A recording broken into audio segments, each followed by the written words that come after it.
Welcome back to your Networth's Network. I'm your host, Corey McNabb, and this is a networking style podcast where we bring up special guests, we learn about them, their lives, and their business, and see how we can all work together. My goal in life is to rise to a place of excellence, and I want to bring you with me. Now, that being said, today we got a special guest.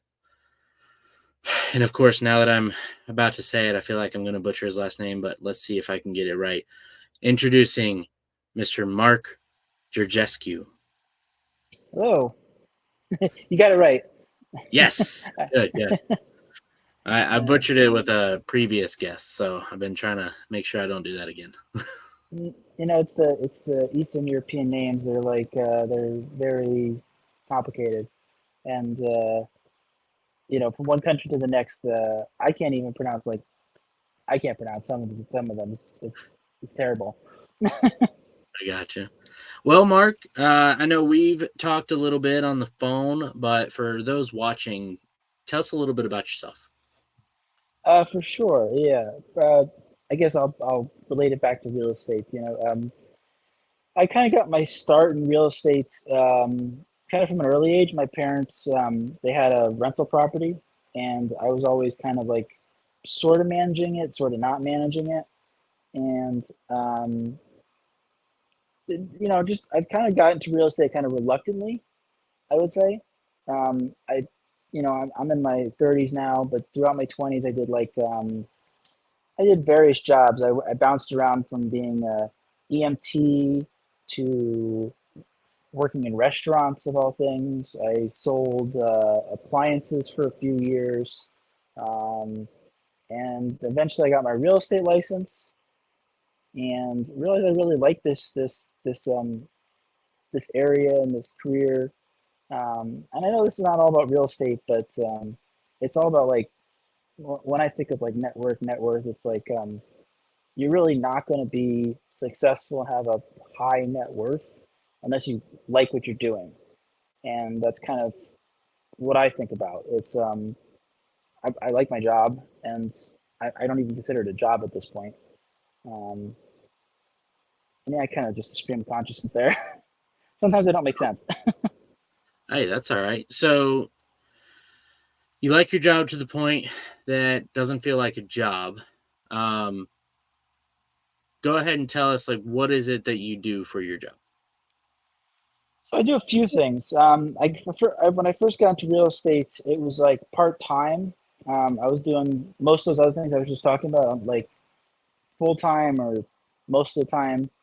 Um, I started in doing traditional real estate, real estate license, help people buy and sell homes, um, but all the while I was trying to get into the investment side of real estate, own a property, flip houses, be your own boss. That cliche stuff you see on ATV. Um, now I've kind of focused, ever since 2020 when I stopped working in a restaurant, not of my own choosing.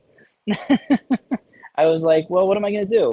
And I started just flipping houses, and one thing led to another, and now it's primarily what I do. I do flip houses. I have long-term rentals I manage. I also manage some Airbnbs. I do some lending on the side. I kind of just do whatever I find in real estate that's interesting, and just figure out how to do it. And um, I just got into doing a real estate helping with a real estate development deal where we're going to build 20 houses. Um, Sometimes you know how to do something. I feel like you just kind of do enough protection legally, mostly, and then do it. Gotcha. Okay, so you just said you're working on a deal where you're developing. Did you say Yeah, 20?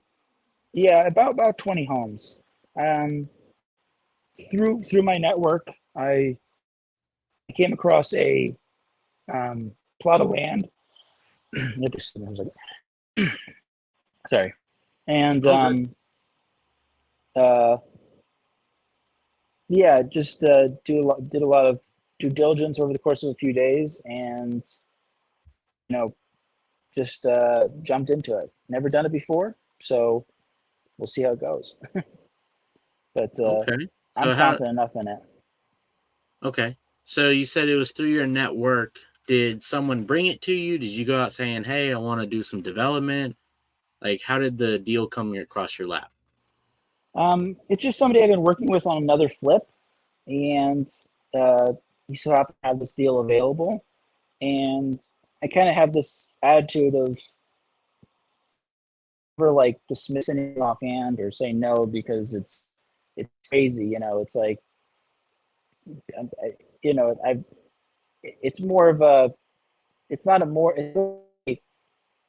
I try to figure out can't I do it more than um, you know then I try to find those reasons of why can't I do something first before saying no to something. Because if you say no offhand, you're going to say no to a lot of things in my mind. Yeah, you get in a pattern.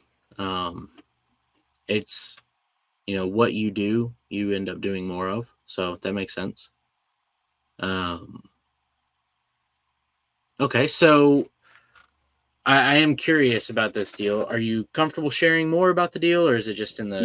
Yeah, sure. I mean, like I said, I've known about it for about a week, and that's about the short and long of a lot of deals that I've done. Is I would rather like do something that's potentially going to break even on a deal or lose a little money instead of doing a whole lot of due diligence on it because you tend to find I'd rather win most of the time than every time is what I guess I would say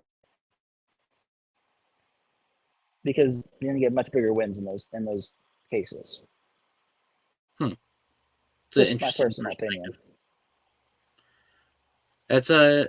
I haven't heard that one a lot, so it's good to hear from someone. I know a lot of people that are like, "Oh no, you make sure it's a good deal, don't lose any money, nothing like that." And I think it's kind of where you're at. Um, Specifically talking to our audience here. If you're got maybe a little more capital that you can stand, not saying you want to lose money, but that you can withstand losing a little money in order to get a deal done. Hey, maybe that's what works for you. Maybe you're someone who you can't, and you just need to make sure that you do more due diligence to make sure you're getting money in, I guess. So Yeah. I want to be clear. Like, I'm not saying it's good. It's a good thing to lose money, but like on paper, a lot of these deals are very tight, and um, you know, a lot of times you'll hear a lot of investors. I hear a lot say the first time you're going to do a flip in this market, if you break even, or you have to keep rental instead of doing it as a flip. That's to be expected. You are doing something in that market for the first time. There's a chance that might happen, um, and you just got to learn through every experience. It's cliche, but I think it's true. yeah, no, absolutely. Okay, so you got that deal going on.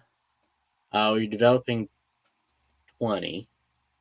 Um, you said that you're flipping that, or you kind of do a little bit of everything, but you started flipping after you politely got told to get out of the restaurant business. Um, I guess of all the things you've experienced, what facet of real estate are you like, this is what I want to focus on? Or have you not found that specifically? I haven't found that specifically, but I would say it's a lot of the construction aspect that I like. You know, I guess going back around a little bit is um, I don't know if you ever heard of It's like it's and for people, it's like um, it's an organization that they help people build houses, help underprivileged people build houses or fix houses and stuff like that. Um, and I started doing that in high school, where I would just volunteer houses. And a lot of people think, oh, anything too crazy, you're gonna do painting or something small. But there's a lot of opportunity for me to do like various aspects of building a house, like putting a roof on or, doing like complicated woodworking and just like seeing houses being built and fixed in that regard. That's something that I really like. And just from that like ground up perspective, that's something I've always liked about house. I've always liked um, I guess like a doctor's approach to houses is the best way to put it. Like when you go to a doctor, they're going to tell you how to, eat right and be healthy and all these things. And really, your house is like real. I mean, your body's like real estate. It's like if you take care of it, you're gonna get a long way. And um, that's some aspect that I like to work into real estate is just being good at taking care of houses. And I know I'm kind of rambling a little bit, but that's how come I've always like managing houses, managing properties, doing flipping, because I like to do things right. And I just find the science and the engineering and the all that behind house building something I like. So you flipped houses. Are you actually in there like renovating, or are you hiring out? How does that system work? Typically, I'm not the one doing it because I'm in Southern California, so the barrier to entry to buying a house here is rather steep. Mm, Outside of my own house that I own or my own uh, little slice here, I'm not interested in staking all my money on one property. I'd rather go to different states and do it there. That being said, I have flipped a few houses here, but you, I don't typically do the work myself. No. gotcha. Okay. I was just wondering because you had said you like to do it right, and that made me think someone I know. He used to be a contractor, um, and he's stepped away from it now. But like every time he'd go into someone else's house, he'd nitpick and be like, "Nope, nope, they screwed that up. Now gotta fix that. They didn't do this right," and that type of thing. So I didn't know if you were that way, or if or if you were doing it I, I yourself. I like to be heavily involved in like the design aspect and everything. I feel like when with contractors or outside help or everything, they're gonna do things the way. I mean, some of them are conscientious. A lot of them are conscientious and want to help you out and do things right. But it just if you design things a certain way, um, I just feel like you're gonna save money and save time. You're gonna save a lot of headaches down the road. Um, just sort of those aspects those are the ones I like to involve myself in the most. And then I let the experts actually do the work. Gotcha. Okay. And so you had said that you have a few rentals. Is that kind of your method? Are you renovating and holding and then selling? Or are you just flipping some? If it's a good enough cash flow, you're holding it. Like, what's your thought process there to build your portfolio?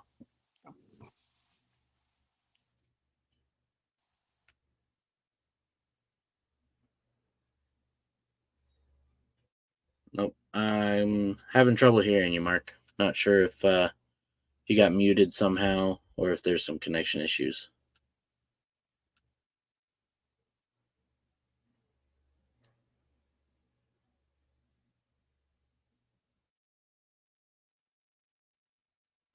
All right. Well, guys, in the meantime, we're figuring out what's going on. Um, I know this isn't live, but leave a comment. Tell us how much you like Mark's shirt. So I think that's an awesome shirt. I kind of want it.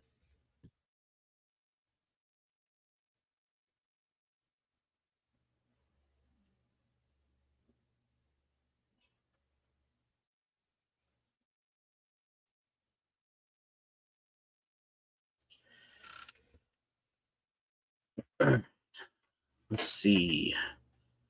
Make sure it's not something from my end.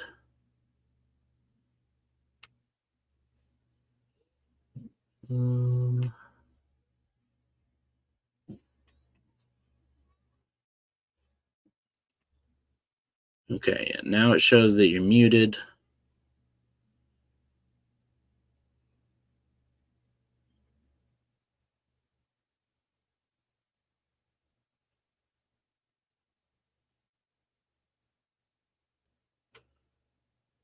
Sweet. Well, guys, you can take this time, this little break, to go ahead and like, subscribe.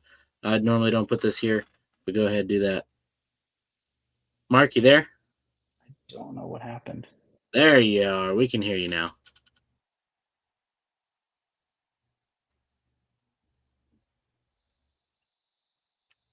Can you hear me all right?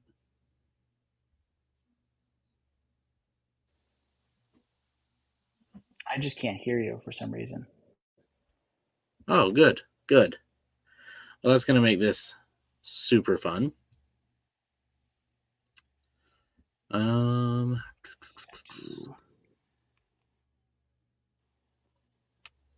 see. Make sure I didn't mess up my own stuff.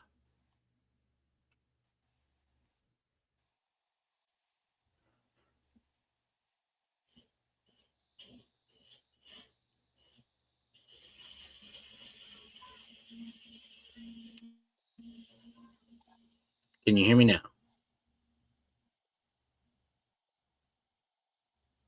Guys, you got to love this world of technology, all right? And the fact they allow people like me to be a part of it. Oh, looks like we lost Mark. That is unfortunate. We'll give him a little bit, see if he can jump back in, jump back where we were. In the meantime, guys, I hope you guys are doing well. I did not plan this. As you know, all my stuff is absolutely unedited. Not plan. I mean, I plan a little bit, right? I plan what I'm gonna say in the beginning and all that stuff. But like stuff like this happens. Okay, you just jump back in. Let's see if we can get him up and talking. Boom. Mark, you there? Can you hear me? Yeah.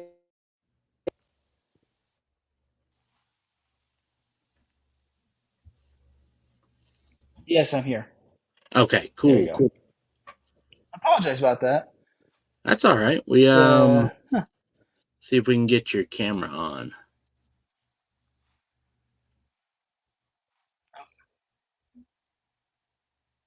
I mean, it's on the little top right hand corner there.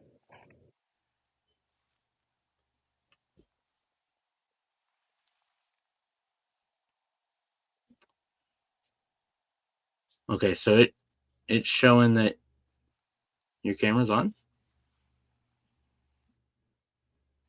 Was.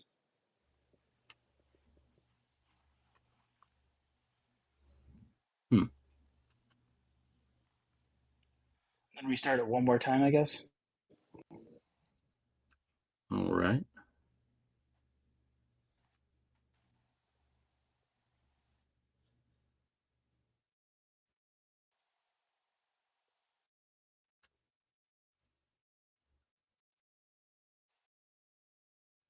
Okay. Well, guys, boom. If you are still with us, I really appreciate you. Again, this is not planned. Things happen, though. You got to roll with it. Yeah, I don't know what else to tell you. I guess, how do you like my flag? Like, what do you think? Leave it in the comments below. What do you think of this sign? I can show you all that one day if you want. Oh, we can see Mark now. What is up, Mark? I greatly apologize. That is okay, man. So I don't know if I had told you, but like I don't edit these at all. So stuff like this happens. It's cool. We go with it.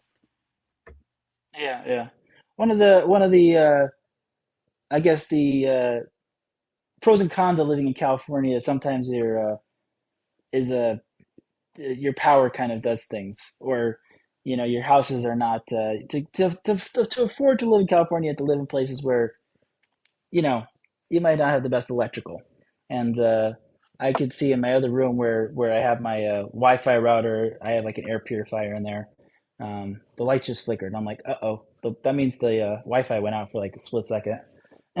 Ah, gotcha. Okay. And so it just like it messed up everything. And I don't know what, is what Well, it is. man, I mean, are you being forced to live in California? I'm just kidding. I was born and raised here, and I'm kind of like I kind of like the weather and all that, and I've been to the Northeast, which is where my extended family lives, and you see one blizzard, and you're like, no, not for me. No, Not full I time, get that. not full time at least, yeah. And Yeah, then no, I've I also get been to that. parts of the country where, you know, there's like 1,000 people in those kind of cities, and again, it's like, what do I do? It's Friday. What do I do? And again, not for me. And Florida, you know, I like going there and I like investing there, but dear God, the humidity and the South Oh, there too, just in general. yeah, yeah, So California, yeah. You can do that, I guess. See, I just there's a lot. I was born and raised here in Georgia, so while it still affects me, and I definitely notice the humidity. Like I've been to Arizona once, and that's it.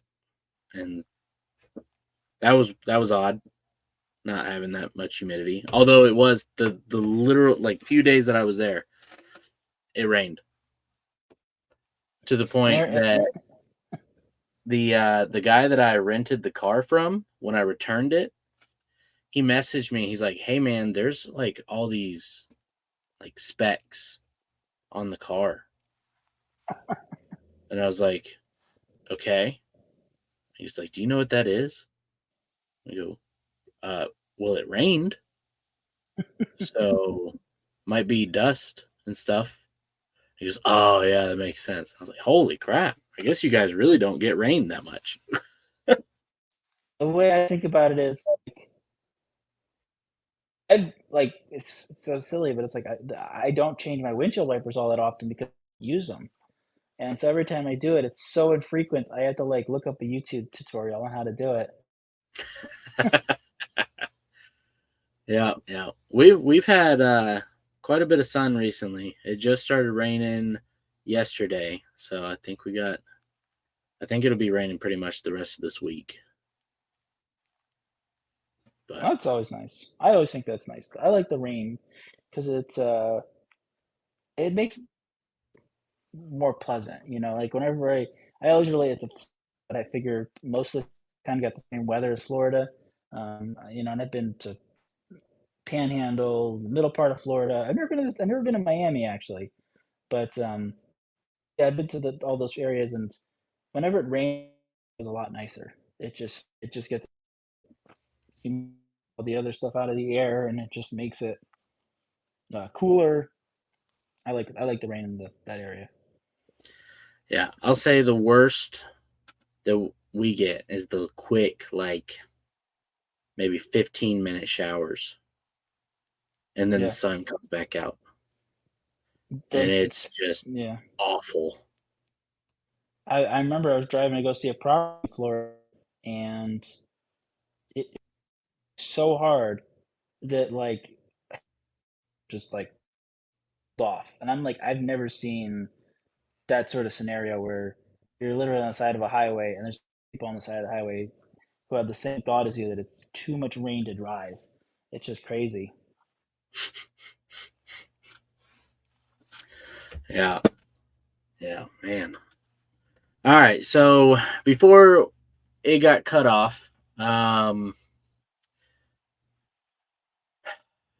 I'll be honest, I don't remember what we were talking about. I think we're talking about like I think rental property was one thing that I think was mentioned in there. I'm the long-term rental space.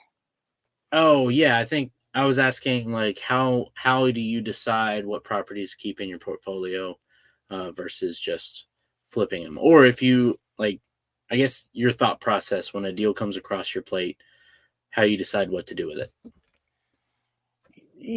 I've always kind of, you know, the one rental property, it's an 11 unit property. So, um, that's the only it's only rental I have at the moment.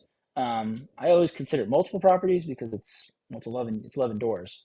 But as far as what I'm going to keep next, I want something that I can sort of like get for free.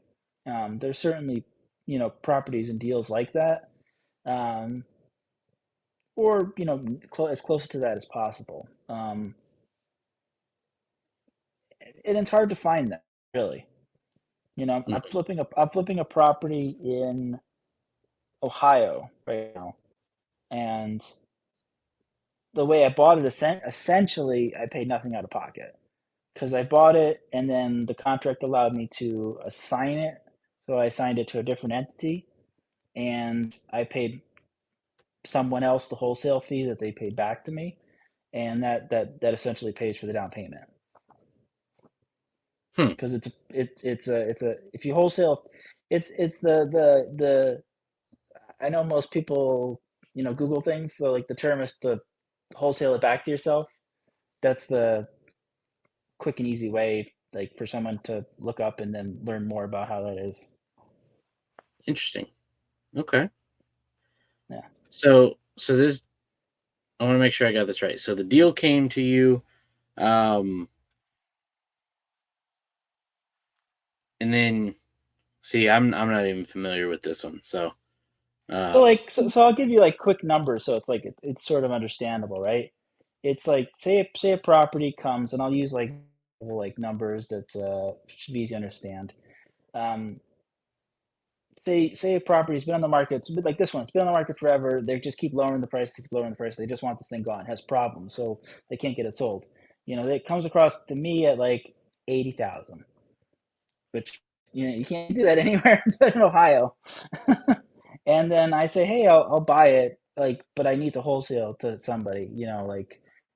I have them lined up and all that.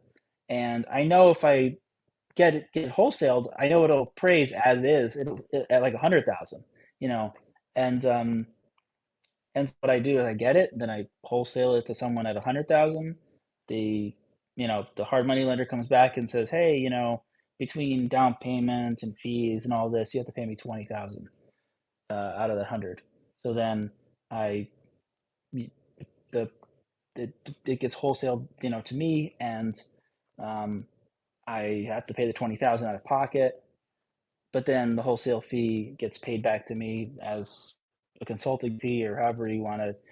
I'm not a tax person, so ask a tax person how to do that. Um, and essentially now I've recycled that 20,000 back around, and I got the $80,000 house for zero out of pocket.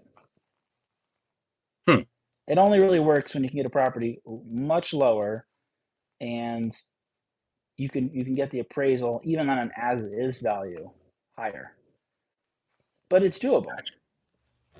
okay, interesting. Never heard anybody do that, or at least I've never heard anybody talk about doing it. Okay. And so this was your 11 unit. This is not my limit. This is that was a flip I was doing. I kind of bounced Oh, that was a around. flip. Gotcha. Yeah, Sorry. Trying to it's all keep good. track of it. I might need to start taking notes, like physically taking notes when I do these. Um, I'm just not good at. I did YouTube. Like I shouldn't say I did YouTube because I was playing video games with friends and recording that. And but at times I would like when I started to like run out of like videos to do with like that, I started making videos like of me playing video games and talk about stuff. And yeah, having notes and stuff to talk about is is key. I actually, even though I was doing it for fun, I made like cliff notes, so to speak, or bullet points, which is Mm. so silly, you know. Hey, man. I mean, I started there too. Like, I was trying to start streaming at one point, um, but I do not have the time to sit down and play a game for hours and hours. Yeah, I haven't had time in 10 plus years. Yeah. So it seems cool, but I was just not devoted enough to it. And to some extent, I mean, it's okay if you like that stuff. It's like I feel like I just grew out of it, and I don't know, I like business more than anything now.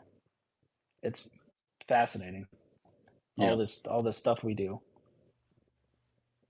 Yeah, and I feel like you get that actual either sense of accomplishment or product at the end of it rather than okay, well I'm done with that one. So Yeah, yeah, for sure. I think there's like this. I don't know if it's true for most or all people, but it's like I feel like there's a switch that flips that like as you get older, you're like, what am I going to accomplish? What am I going to be known for? You know, all those cliche things, and you really start to think about it. yeah. Well, I mean, like honestly, all that I we get told that a lot because like we got I'm about to have a third child in December, Oh, and congratulations! thank you. It'll be our third girl. Oh, Uh, better everybody like has the same better luck response. next time.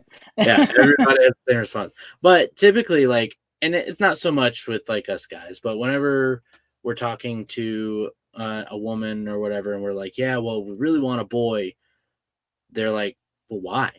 Like, what's wrong with girls? Like, well, we have two, and now we're about to have three. We want to experience a boy. Um, and we do have kind of archaic reasons, like it's a higher likelihood that a boy's going to carry on the last name. It's just how it That's is. like that's precisely something I thought of, Yeah, like the last name thing. yeah. So And it makes you think because a lot of people are like, oh, well, that doesn't matter. It's the 21st century. Like, well, it has mattered for thousands of years, or maybe not thousands of years, for hundreds of years at least. I don't know when they started keeping track of last names. I didn't, whatever. But it's obviously lasted, so there is something to it. Not everything old is bad. So I don't know. There's a lot of perceptions going on about a lot of different things in this country that may be ill-advised or manipulated in a certain way. But we don't have to get I into all that. yeah, without trying to sound apolitical, it's like, my thing is, with being a property manager, being, rental, like, rental properties, that's always a controversial topic of, oh, landlords, they sit on their behinds and make the money and don't do anything. And it's the one thing I push back on like all the time. It's like, yeah, there are some landlords who do that. Mhm. There are some people in every job or profession that don't have the best intentions in mind. Right. But but uh, but for the most part, I think we're all trying to provide the best that we can and do the best that we can. And Well, and just a part of as that, long as we can go down the middle and realize that, I think we yeah, can all live together. no, absolutely. I think a part of that actually has to do with the speed at which information travels now. So back in the day, before the internet and all that stuff, people could get away with screwing people over in business because it spread by word of mouth. And so Yeah. if you screw somebody over, say in Kentucky, their local people might know about it, but if you're mainly going to be doing business elsewhere, it's not going to bother you that much. Yep. Whereas Yeah. now, you screw someone over, boop, they send a tweet or a post or whatever, and now thousands of people know. It's funny because one of the I one of the biggest due diligence items I promise this relates is when I'm looking at like apartment buildings or anything is, and people don't think to look at this. They get this like pro forma with like how much the maintenance, the rent, and all this other stuff is, and they look at like the site utilage. I mean all these things, and it's like why don't you Google the apartment building and see the reviews on it, and like you know that'll tell you more than anything else about like what people think of the area, what do people think of the place, and like for my due diligence, I'll review that. I'll review a business's next door. I look at all that. Like when I bought my building, it was small, so there's obviously no reviews. But I looked Mhm. at like what next door, what kind of reviews they have, what do they say. It's like if it says, oh, like they don't care about our security and people are getting shot here at night, then I'm like, I'm not buying a house there. But if it's like, oh, great local business, like everyone here is nice, um, or stuff like that, it's like, oh, I can assume like I read that like for 4 or 5 businesses in a row, like around that building, Yeah. it's a nice area. Yeah, that's a good tip. I like that. I hadn't even So considered that. So look at you yeah, thinking yeah, outside the box, Mark. yeah. It's real estate's not always numbers. Yeah. It's also what you can provide to people. It's something I try to do at least. Boom. Right there, guys. I hope you guys watching either skipped through the interference we had or just sat through it for that nugget right there. That blew my mind. I really appreciate you, Mark. Thank you. Definitely going to start using that as a part of the underwriting process. We might even do that with like even single family properties if we're looking just to get a sense for the area. What area is this in where the business is like, I hadn't even considered that. Golly. This is why I do this podcast, guys. The biggest like I think of is you got these billion-dollar companies like McDonald's, Chipotle, it's Subway. They do the research. They want people of a certain caliber living around their places. So like you look at like you Google these things. Like I Googled like I found like all these businesses like all and around one property I was looking at, and it was like, oh, they look for people of a certain this net worth around their property. It's like a Costco. Like they look for it's and then it's just like you form in your head what kind of customer lives here, et cetera, and then you curtail your property or your whatever to your customer. It's real estate's a lot simpler than people think. Hmm. Boom. Beautiful. Love it. Well, I mean, like, honestly, if I didn't have the last few questions of the podcast, we could end it right there. That was gold. But Man. yeah, I know time is short. Well, I mean, God, like, I can't even. I'm trying to come up with another question, and I'm blanking. So before we move into the last part of the show, is there anything else you want to talk about, share, um, I, anything I like that? guess I guess I'll share that like you I do want to network with people and talk to people in real estate. You know, uh, I think some people in my shoes are like people maybe have a few years, 5 to 10 years under their belt. They think I'm not like a Pace Morby where I have like 20 years or I'm doing it forever. There's always somebody with less experience than you, and you're never going to be able to always ask the person with the most experience. So I'd like to be a resource if you have less experience, just to go that one, rung up the ladder, so to speak. And I would like to network with you, network with whoever. Awesome. And we're definitely going to get to how you guys can network with Mark in just a little bit. But first, let's jump into the last few questions that we share or ask every show. All right. Um, First off, Mark, what made you decide to be on the podcast today? Uh, combination of things. I just really wanted to network, and also, little selfish reasons. I like having like something like a video with my thoughts and everything to kind of humanize me and be able to pass on to people if they want to know who I am before talking to me. Absolutely. Yeah, and that's a. I had not thought about that. That's a good one there, especially because these are kind of like introduction. Like, hey, here's who I am. This might be an option to like send to someone, or um, you know, if you set up a Calendly link to where people can connect with you at a certain time, you could even put this interview up if you want to. Obviously, you could make your own video as well, but send them that video just like, hey, here's a quick introduction so you know a little bit about me before we have our talk. For Um, sure. awesome. So the number two, because this is your net worth network, we want to be able to gauge the net worth of our network. So are you comfortable sharing your net worth? I can give you a ballpark because I don't Okay. really even know it fully offhand. Uh, I would say somewhere around 2 million because of apartment building but I do co-own that with family, um, and my flips and those come and go. So it's like you know, one day you're sitting on an extra $300,000 house, next day you sold it. So Gotcha. Okay. ballpark around 2 million. All I right. mean, Awesome.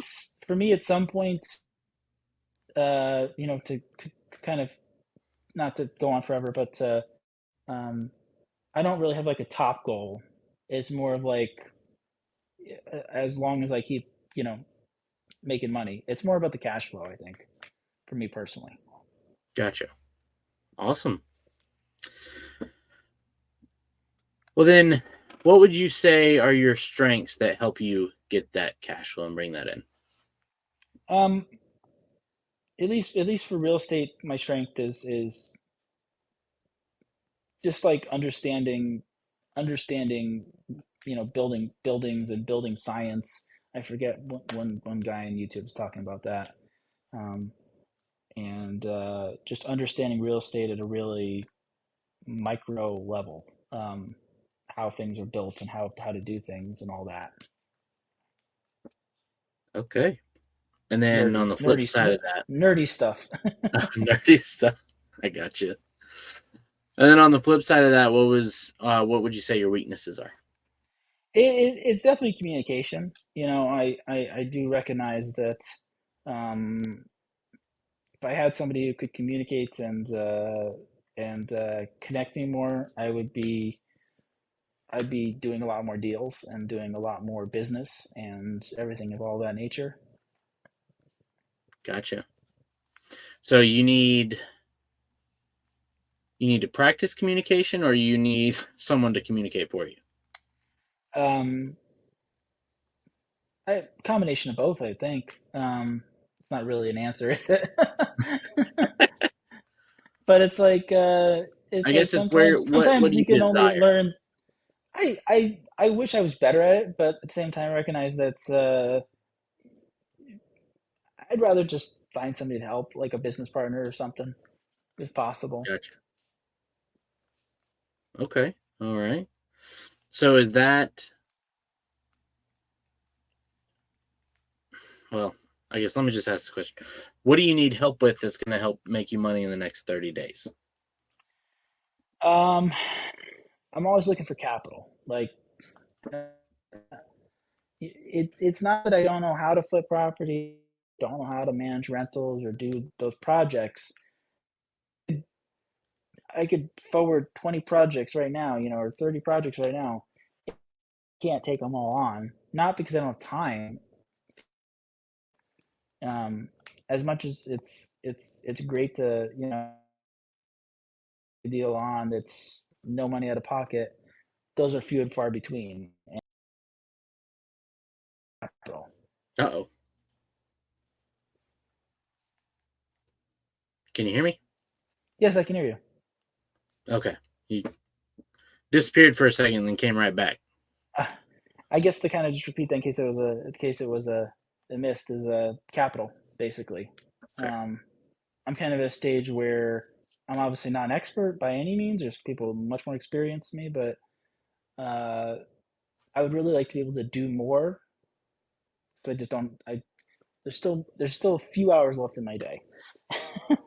I gotcha. But yeah, it's just find the people that be willing to take a chance with me. Okay. So, guys, you heard him. One, he needs a communicator. Okay. He doesn't want to talk. I'm just kidding. He just needs help getting his ideas out. Maybe someone not so much to communicate for him, but to help formulate the communication. Because, hey, that's tough. Okay. I'm still trying to figure it out just with these podcasts. Like, you can go back in earlier in the show, you can tell I'm stumbling every now and then. It's part of the process. Outside of that, lenders, private money partners. I don't know. Are you okay with partners, or you just want lenders? Yeah, partners. Yeah. Okay. Private money partners, private money lenders. He got money. He needs it. He needs it to get deals done. He needs it to give you more money. All right. He can help you out. You just got to join up with him. Which brings us to the moment that everybody has been sitting there, biting their nails, waiting for. Mark, how can people get in touch with you? My email. I don't know if you put that up on the screen, but there you go. Ask and you shall receive. But yeah, my email is the best way there. Any questions, anything. I'm an open book. I just, I, I don't want to die without like getting my brain empty, basically, or not helping people. Awesome. But That's beautiful. Awesome, guys. Well, there you go. Email Mark if you got money, or if you want to help him communicate, or if you think you can help him communicate. Because who knows? You could think you're the best communicator in the world, and then you get on my podcast and realize that you probably are better than me, at least. So, guys, appreciate you. Mark, I appreciate you, especially the gold nugget about checking Google reviews. I think everybody will start doing that now, especially, and I say everybody who watches this episode will start doing that now. So yeah, again, I appreciate you, but that's pretty much the show, man. That's all I got. I appreciate it. Thank you for having me on. Yeah, it's And been I good. wish a lot of success with this because it's very good. It's very good to hear other ideas. Yeah, yeah, and that's what I try and do. I mean, honestly, I started this selfishly, just for me to network with people, but um, it's something that it's been easy for me to be consistent with. And I've found that for whatever reason, a lot of people are getting value from it. And so there's a benefit there. So I'm going to keep doing it. For sure. Well, awesome, brother. I'm going to send you to the back and close the show up. All right. Thank you. Yeah, thank you Thank again, you for having me man. on. Guys, that's our show. First off, gotta know on a scale of 1 to 10, 10 being the best floral shirt you've ever seen in your life. What was Mark's shirt? 1 through 10. Obviously, mine's like hidden. You can't tell. It's hard to see, but I got some better ones behind this because, again, this is my closet. So one day we'll have a proper studio, and one day we're going to do it in person as well. But that's not today. So, guys, let us know what you thought of the show. Share it, comment, like, subscribe. Boom, I did it again. Done it twice now. Let's see if that boosts up numbers. No, but seriously, guys, I appreciate you guys. Let me know what you like, what you didn't like. I'll look at it. Doesn't mean I'll listen to it, but know that it is appreciated. Until next time, guys, peace be with you. I love you guys. Have a good week, and I'll see you next week.